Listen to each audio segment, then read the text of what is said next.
Hello and welcome once again to my channel. So earlier we have seen that what is an electric field of a charge and how to find the neutral points between two charges. Now coming to the point that electric field is actually the effect that is felt by a test charge, and this electric field is developed by some source charge. लेकिन electric field को हम represent कैसे करेंगे?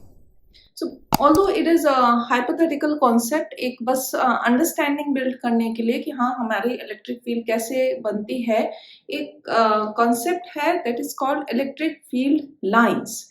It means that graphically हम with some lines or curves हम electric field को draw कर सकते हैं. So electric field lines are nothing but the graphical representation of electric field by the help of some curves or the lines. ठीक है, तो यहाँ पर इलेक्ट्रिक फील्ड लाइंस की हम कुछ बेसिक प्रॉपर्टीज कि इनको कैसे ड्रॉ किया जाता है, इनकी डायरेक्शंस क्या होती हैं और ये किन किन पैरामीटर्स पे डिपेंड करते हैं, कैसे इंक्रीज करेंगे, ये किस तरीके से इलेक्ट्रिक फील्ड की स्ट्रेंथ को भी डिफाइन करते हैं, तो इन बेसिक प्रॉपर्टीज को ही स्टडी करेंगे. सो इलेक्ट्रिक फील्ड लाइंस की डायरेक्शन क्या होगी? So electric field direction is positive to negative और positive charge to negative charge. If there is no negative charge, in that case it will extend to infinity. And the next point is electric field lines never intersect, because at the point of intersection this means that there is no unique direction of electric field, and that is not possible. Next, electric field lines are perpendicular to surface charges, and electric field strength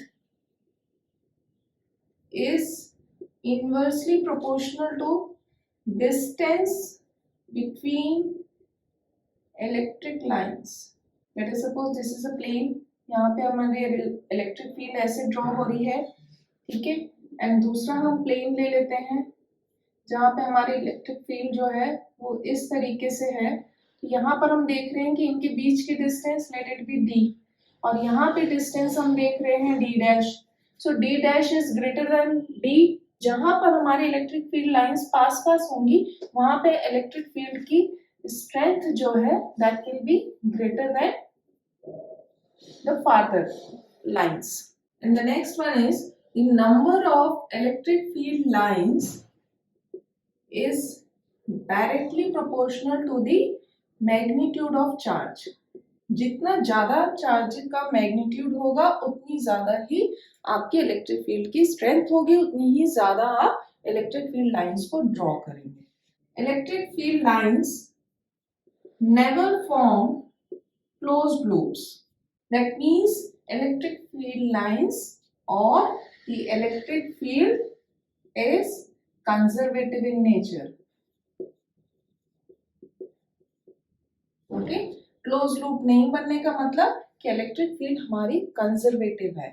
And the seventh point is that electric field intensity or the strength is directly proportional to the electric field lines per unit area.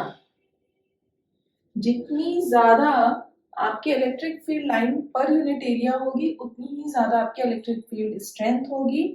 इससे एक आपको point ये भी मिलता है कि let us take an example. यहाँ पे प्लस क्यू चार्ज है, ठीक है, प्लस क्यू चार्ज से आइसोट्रोपिकली आपका इलेक्ट्रिक फील्ड लाइंस बाहर जा रही हैं. इस केस को हम एज्यूम करते हैं यूनिफॉर्म इलेक्ट्रिक फील्ड है. यहाँ पर हम दो पॉइंट्स को कंसिडर करते हैं. Let here the point P1 and let us assume the point over here P2. जो आपका सेवेंथ पॉइंट है वो ये कह रहा है कि इलेक्ट्रिक फील्ड किस पॉइंट पर ज्यादा होगी. तो यहाँ आप इस ड्रॉ में कंपैरिजन करिए कि P1 पॉइंट या P2 पॉइंट कहाँ पर इलेक्ट्रिक फील्ड की स्ट्रेंथ ज्यादा होगी, इंटेंसिटी ज्यादा होगी, P1 पर या फिर P2 पर. देखिए P2 के अराउंड आप देखिए कितना आपका सेपरेशन भी बढ़ गया है, ठीक है. तो पर यूनिट एरिया यहाँ पर आपकी जितनी इलेक्ट्रिक फील्ड लाइंस होनी चाहिए कंपैरेटिवली टू द P1, इसके पर यूनिट एरिया से आप देखेंगे कि कम है. That means the electric field at point P1 is greater than electric field at point P2. यहाँ पर हम एक सर्कल अगर ड्रॉ करें तो यहाँ पे डेंसिटी ज्यादा है इन कंपैरिजन टू हमारा ये पॉइंट से हम जो सर्कल को लेंगे. Okay, so it is clear. Now coming to the next point, and in the last point, the direction of the resultant electric field is always the tangential direction to the electric field lines over there. किसी भी point पर अगर आपको electric field की direction देखनी है तो आपको उधर टेंजेंट ड्रॉ करना पड़ेगा. सो अब यहाँ पर आप वीडियो को पॉज कर सकते हैं और इन इम्पोर्टेंट पॉइंट्स को नोट कर सकते हैं. इलेक्ट्रिक फील्ड लाइंस एक जनरल कॉन्सेप्ट है इलेक्ट्रिक फील्ड को समझने के लिए. इसका कोई फिजिकल एग्जिस्टेंस नहीं है, ये पूरी तरीके से एक ग्राफिकल रिप्रेजेंटेशन है और इसकी direction positive charge to negative charge होती है. If negative charge doesn't exist तो ये इंफिनिटी तक एक्सटेंड कर जाएगा, ऑल्दो उसकी इंटेंसिटी कम हो जाएगी इलेक्ट्रिक फील्ड की.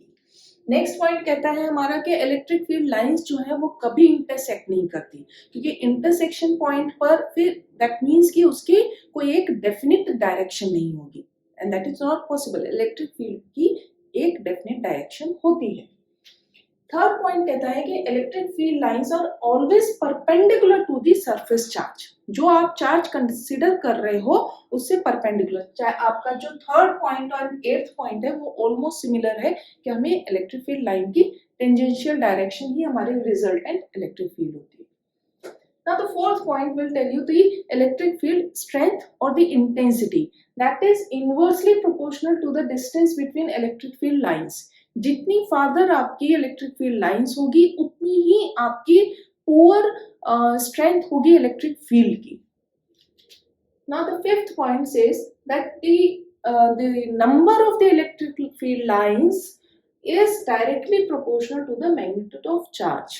जितना बड़ा चार्ज होगा वो उतनी ही ज्यादा इलेक्ट्रिक फील्ड लाइंस निकालेगा, या फिर नेगेटिव होगा तो वो उतना ही उसके अंदर इनकमिंग होगी.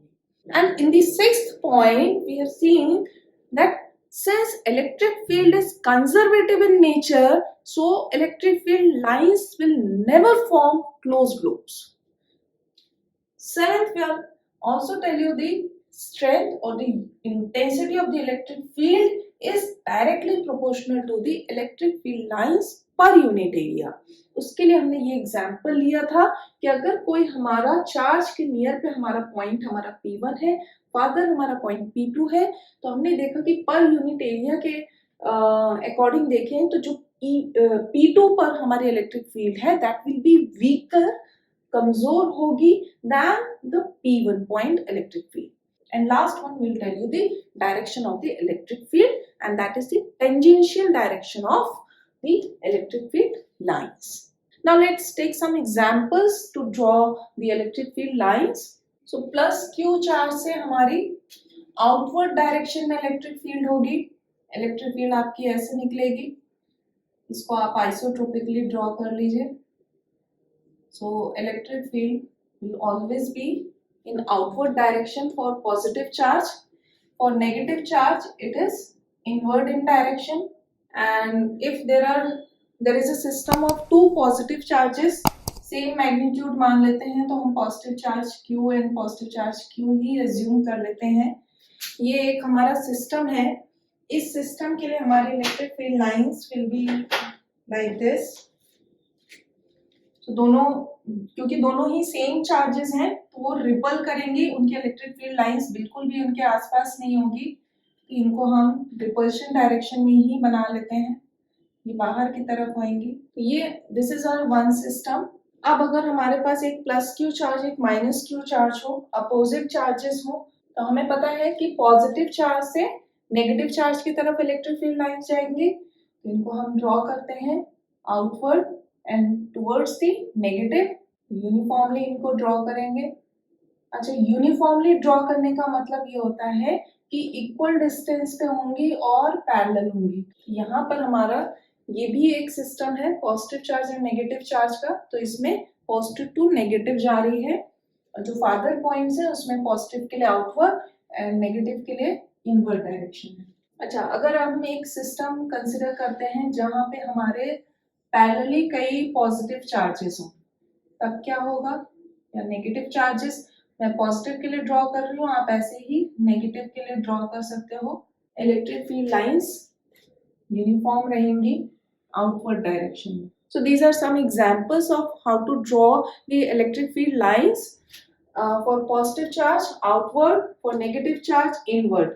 If there is a system of two positive charges, तो same charges repulsion में होंगे, that's why हमने इनको outward direction में बनाया है और ये एक दूसरे को रिपल कर रहे हैं।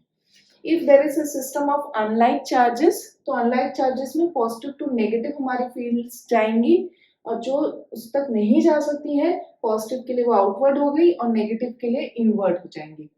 और यहाँ पर हमने एक सिस्टम माना है सेम चार्जेस का इक्विडिस्टेंट प्लेस है, तो आपकी देखिए फील्ड लाइंस, क्योंकि ये पॉजिटिव चार्जेस हैं तो सारे ही आउटवर्ड है, इक्वली प्लेस्ड है, और पैरेलल इलेक्ट्रिक फील्ड लाइंस आपने इस तरीके से ड्रॉ कर ली।